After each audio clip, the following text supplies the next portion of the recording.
কি রান্না হয়েছে?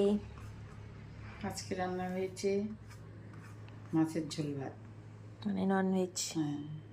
তার মধ্যে আছে প্রথমে লবণ, এখানে দিলি কেন, এইখানটা দিতে লাগতো। থাক এখানে দিয়ে দিও। প্রথমে লবণ দিয়ে দিল, ভাতের পাশে লবণ। সাথে লবণ তো খায় না কিন্তু নেয়, লবণ খাওয়া ঠিক না, তাও লবণটাও নেয়। করেছি এই হচ্ছে একটা মাছ ভাজা। আচ্ছা, দুটো খাবি? না খাবো না। একটা একটা মাছ ভাজা দিয়ে দিলাম, আর দিয়ে দিলাম এই যে মূলো বটি বা মূলো ঘন্ট কুমড়ো ভাজা বা ভাজা, যেটাই বলো, ভাজাও বলা যায়, ঘন্টও বলা যায়, বটিও বলা যায়।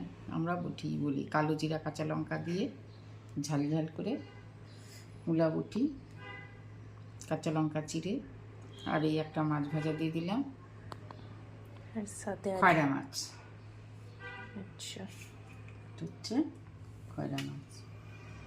আর এই যে বেগুন দিয়ে আলু দিয়ে মাছের ঝোল। এই মাছগুলো না পেটটা নষ্ট হয়ে যায়, আগে আলু বেগুনটা দিয়ে দিই। ওই মাছেরই ভাজা আর ওই মাছেরই ঝোল। হ্যাঁ, শর্টকাট শর্টকাট রান্না করেছি। এই যে মাখা মাখা করে বেগুন দিয়ে আলু দিয়ে মাছের ঝোল। এটা কি মাছ বলে বলতো? বলেই তো দিলা আগেই।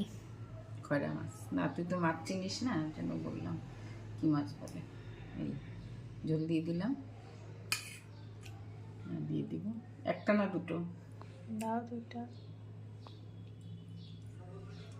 হচ্ছে দুটো মাছ দিয়ে দিলাম, হবে। আর সাথে দিয়ে দিব এটা পাতে দিয়ে দিব। দিয়ে দাও। হচ্ছে দই, টক দই। চামচ নিবি না? না লাগবে না। এই যে আজকে দুপুরের খাবার। আজকে আমাদের ননভেজ খাওয়া দাওয়া। মাছটা কি ডেকে গেল নাকি? মাছটা তাহলে উপরেই দিয়ে দিই। এই উপরে দিয়ে দেবো? দাও। এই হচ্ছে আজকের খাওয়া দাওয়া। ঝোল, এক পিস মাছ ভাজা, আর শেষ পাতে টক দই। কারা কারা টক দই খাও কমেন্টে জানিও। হ্যাঁ।